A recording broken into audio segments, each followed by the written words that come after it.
अस्सलाम वालेकुम दोस्तों, कैसे हैं आप सब। दोस्तों अभी तक ये चैनल आपने सब्सक्राइब नहीं किया, जरूर सब्सक्राइब कीजिए, साथ घंटी का निशान लाजमी दबा दीजिए, इस वीडियो को लाइक कर दीजिए। दोस्तों मामला ये है, रात गए बड़ा फैसला आ गया है, बड़ी खबर आ गई है और इमरान खान को अब तोशाखाना केस में 3 साल की कैद और 5 साल की नाअहली से कोई नहीं बचा सकता। तहरीक इंसाफ और इमरान खान की जानिब से अब एक नया प्रोपेगेंडा किया जा रहा है और वो प्रोपेगेंडा ये है, बाकायदा इमरान खान सोशल मीडिया पे तकरीरें करके अपने इमरानडू यूथियों को ये बता रहा है कि मुझे फेयर ट्रायल का मौका नहीं मिला, यानी मुझे जो इंसाफ के तकाजे थे वो मेरे साथ पूरे नहीं किए गए और जबरदस्ती मेरे खिलाफ फैसला करने की कोशिश की जा रही है। लेकिन दोस्तों मामला यह है कि अब मैं आपको एक ऑडियो सुनवाऊंगा इस वीडियो में जो बुशरा बीबी की है, और वो जो ऑडियो है वो जो एक प्रिंसिपल मिलिट्री सेक्रेटरी था जिसका नाम बाकायदा इमरान खान ने लिया कि वो गवाह के तौर पे आए, अदालत में पेश हो और वो गवाही दे। और इमरान खान ने अपने मिलिट्री सेक्रेटरी उस वक्त के ब्रिगेडियर वसीम चीमा और अब के मेजर जनरल वसीम चीमा पर यह इल्जाम लगा दिया था कि वो जो तोशा खाना के ताइफ होते थे वो तो ये जो मेरा मिलिट्री सेक्रेटरी होता था ये जाके नीलाम कर देता था। लेकिन दोस्तों वो जो ऑडियो मैं आपको सुनवाने वाला हूं उससे आप हैरान और परेशान हो जाएंगे कि किस तरह बुशरा बीबी का गठजोड़ था मिलिट्री सेक्रेटरी के साथ। उस ऑडियो में बाकायदा बुशरा बीबी मिलिट्री सेक्रेटरी का नाम ले रही हैं, बता रही हैं कि किस तरह वो तोहफे ताइफ उनको बनीगाला भिजवाए जा रहे हैं। लेकिन पहले आप दोस्तों को मैं ये बता दूं कि अब ये जो प्रोपेगेंडा किया जा रहा है कि फेयर ट्रायल नहीं मिल रहा, तो ये जो तोशाखाना का केस है दोस्तों ये गुज़िश्ता 1 साल से चल रहा है अदालतों में। पहले जो 4 अगस्त 2022 को स्पीकर कौमी असेंबली ने एक रेफरेंस भिजवाया था इलेक्शन कमीशन ऑफ पाकिस्तान को, क्योंकि जो मुस्लिम लीग नून के एमएनए हैं मोहसिन नवाज रांझा, उन्होंने इस तोशाखाना के हवाले से स्पीकर कौमी असेंबली को एक रेफरेंस भेजा था जिसमें इस्तदा की गई थी कि इमरान खान ने जो बतौर वजीर आजम तोहफे ताइफ लिए हैं उनको अपने गोशवारों में जो इलेक्शन कमीशन में जमा करवाए गए उसमें डिक्लेयर नहीं किया। अब दोस्तों बड़ा दावा यह आया है कि तकरीबन 58 के करीब ऐसे तोहफे ताइफ थे जो इमरान खान को मिले थे, उसमें से 14 के करीब ऐसे तोहफे ताइफ थे जिनकी जो मालियत थी वो 30,000 रुपए से ज्यादा लगाकर उनको अपने पास रख लिया गया था। तकरीबन 2 करोड़ 16 लाख रुपए के ताइफ जो है वो इमरान खान ने खरीदे, उनकी पेमेंट की, जिनकी मालियत अरबों रुपए में थी, यानी अरबों के ताइफ चंद करोड़ रुपए में इमरान खान ले उड़ा, अपने घर वो लेकर चला गया। अब दोस्तों मामला यह है कि इमरान खान ने एक कार्ड खेलने की कोशिश की थी और वो कार्ड था मिलिट्री कार्ड का, यानी इमरान खान को लगा था कि जो फौज है वो अपना जो उस वक्त का मेरा मिलिट्री सेक्रेटरी था, आपका मेजर जनरल है वसीम इफ्तिखार चीमा, उसको अदालत में पेश नहीं करेगी। लेकिन दिलचस्प मरहला उस वक्त आया जब इमरान खान ने अपने गवाहों की फहरिस्त अदालत में जमा करवाई और उस फहरिस्त में वो जो मेजर जनरल है उसका नाम गायब था, उसका नाम था ही नहीं,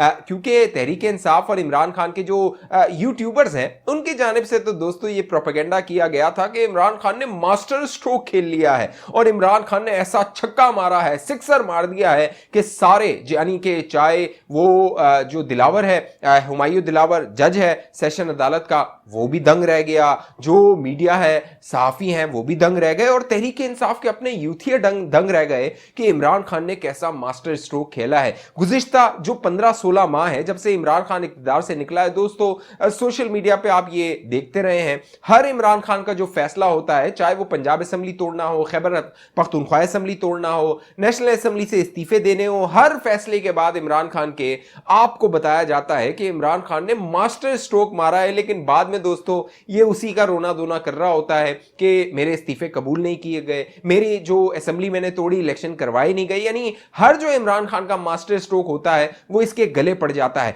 अब दोस्तों ये जो मास्टर स्ट्रोक खेलने की कोशिश की गई थी, मिलिट्री सेक्रेटरी वाला दाना डालने की कोशिश की गई थी, अब एक ऑडियो बुशरा बीबी की मंजर आम पर आ गई है, वो ऑडियो मैं आपको सुनवाता हूं। उस ऑडियो में, ये जो ऑडियो है तकरीबन 7 महीने पहले बुशरा बीबी की लीक हुई थी, लेकिन इस ऑडियो में मिलिट्री सेक्रेटरी का नाम इंतहाई अहम है। उसकी वजह यह है कि बुशरा बीबी इस ऑडियो में कह रही हैं कि जो मिलिट्री सेक्रेटरी है उनका इशारा वसीम इफ्तिखार चीमा की जानिब है, वो तो हम पे भरोसा करके ये जो तोहफे ताइफ हैं ये हमारे पास बनीगाला भिजवा रहा है, तो इसकी तस्वीरें क्यों ली जा रही हैं, क्यों ली जा रही हैं, ये भी बड़ी अहम कहानी है। ये ऑडियो सुनिए, फिर आपको वो कहानी भी बताता हूँ। हेलो जी सलाम। हाँ जी वालेकुम सलाम। ये जो तोशा खाने से चीजें आई थी, जी आपने जी अनवर को कहा था कि इनकी तस्वीरें खींच के भेजो मुझे? नहीं, मैंने तो नहीं कहा था। तो क्यों खींची थी उसकी तस्वीरें? घर के अंदर जो चीज आती है उसकी तो तस्वीरें नहीं खींचते, जो घर से बाहर जाते हैं उनकी तस्वीरें खींचनी चाहिए। सिर्फ ये था कि मेरे पास आ रही है उसकी क्यों तस्वीरें खींची जा रही है?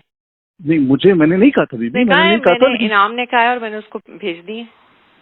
नहीं बीबी, बिल्कुल भी नहीं, इस तरह नहीं। आप होल्ड करें जी।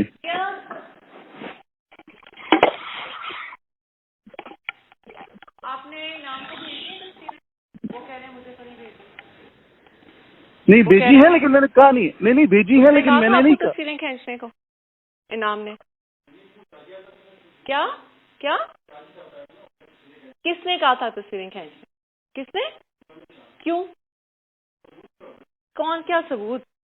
घर के अंदर आने वाली किसी चीज की तस्वीर नहीं खींचते, क्योंकि वो मेरे पास आ रही थी। घर से जो बाहर जाती हैं उनकी खींचनी चाहिए। घर के अंदर जो चीज आ रही है उसकी कौन तस्वीर खींचता है? किस चीज का प्रूफ? क्यों? आपको क्या जरूरत है प्रूफ करने की? आपने मेरे से पूछा है? आपने मेरे से पूछा है? सॉरी जी का क्या मतलब? आप लोगों ने तमाशा बनाया है इस घर को। वो एमएस हम पे ट्रस्ट करके भेज रहे हैं, उसने तस्वीरें नहीं खींची। आप कौन होते हैं तस्वीरें खींचने वाले? और तुम्हें क्यों भेजी है इसने तस्वीरें? बीबी मुझे तो नहीं, मुझे तस्वीरें हैं कि ये चीजें आई है तो हम अंदर दे रहे हैं। मैंने कहा ठीक है, बस आप बीबी को दे दें, वो जाने उनका काम। क्या तुम लोगों का तुक है? जी, हम लोगों ने क्या करना है उस पर तस्वीरों को? नहीं, क्या करना है? क्या करना है? आज के बाद तुम अब अंदर नहीं आओगे घर के, समझ आइए तुम्हें?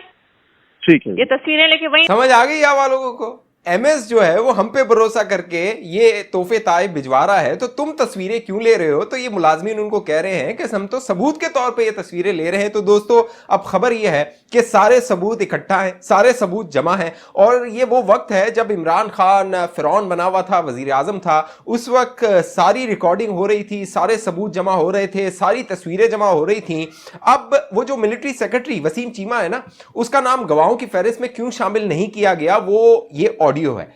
इस ऑडियो में जो बुशरा बीबी है उनको पता था कि वो जो मिलिट्री सेक्रेटरी है, अगर वो अदालत में आ गया तो वो जो तस्वीरें खींच के रखी गई हैं, मजीद तस्वीरें खींच के रखी गई हैं, वो कट्टा भी खुल जाएगा, और फिर वो जो गर्दन अब फंस गई है नियाजी की, तो बुशरा बीबी भी रगड़े में आ जाएगी, बुशरा बीबी भी बच नहीं सकती। इसीलिए शायद इमरान नियाजी ने बुशरा बीबी के मशवरे पर ही वो जो गवाहों की फहरिस्त थी उसमें से वसीम इफ्तिखार चीमा मेजर जनरल का नाम गायब करवा दिया कि अगर वो अदालत में आ गया तो वो सारा कच्चा चिट्ठा खोल देगा, और फिर ये जो मुलाजमीन थे जिनको इमरान नियाजी और बुशरा बीबी बनीगाला से बाहर निकलवा रही थी, इसलिए कि ये तमाम सबूत, तमाम शवाहिद इकट्ठे कर रहे थे, उनकी तस्वीर अपने पास रिकॉर्ड का हिस्सा बना रहे थे, वो जो ऑडियोज है वो रिकॉर्ड हो रही थी, इसीलिए फिर इन मुलाजमीन को भी बनीगाला से फारिग कर दिया गया था, क्योंकि इनको पता लग गया था बुशरा बीबी किस तरह माल बना रही है, किस तरह चोरी की जा रही है। लिहाजा अब दोस्तों इमरान नियाजी को इस केस से कोई नहीं बचा सकता। इमरान नियाजी का बचना मुश्किल नहीं, नामुमकिन हो गया है। इमरान नियाजी की आखिरी उम्मीद थी उमर अता बंदयाल, अब उमर अता बंदयाल ने भी जाना है, उसके भी आखिरी दिन शुरू हो गए हैं, अब वो रुखसत पर है। फिर आना है काजी फाइज ईसा ने, और फिर काजी फाइज ईसा का जब काजी का इंसाफ होगा तो आपको पता है वो इंसाफ कैसा होता है। इस हवाले से अब इस्लामाबाद हाई कोर्ट ने 8 दरखास्तों पे फैसला महफूज किया है। वो जो भी होगा उसकी तफसील भी मैं आप दोस्तों के सामने रखूंगा। अब जो हुमायूं दिलावर है उसने आज फैसला महफूज कर लेना है, उसकी जो तफसील होगी वो भी मैं आप दोस्तों को बताऊंगा। तो सियासी मामलात में अगर आप दिलचस्पी रखते हैं और अभी तक ये चैनल आपने सब्सक्राइब नहीं किया तो भैया जरूर सब्सक्राइब कीजिए, साथ घंटी का निशान है उसको दबा के ऑल का नोटिफिकेशन ऑन कर दीजिए, ताकि आप दुनिया में कहीं भी हो, किसी कोने में भी हो, आप बाखबर रहें, आप तक मालूमात पहुंचती रहे। अगली वीडियो तक मुझे इजाजत दीजिए। फेसबुक पे देखने वाले दोस्त भी पेज को लाइक फॉलो करके इस वीडियो को शेयर कीजिए। मुझे इजाजत दीजिए, अपना ख्याल रखिएगा। पाकिस्तान जिंदाबाद।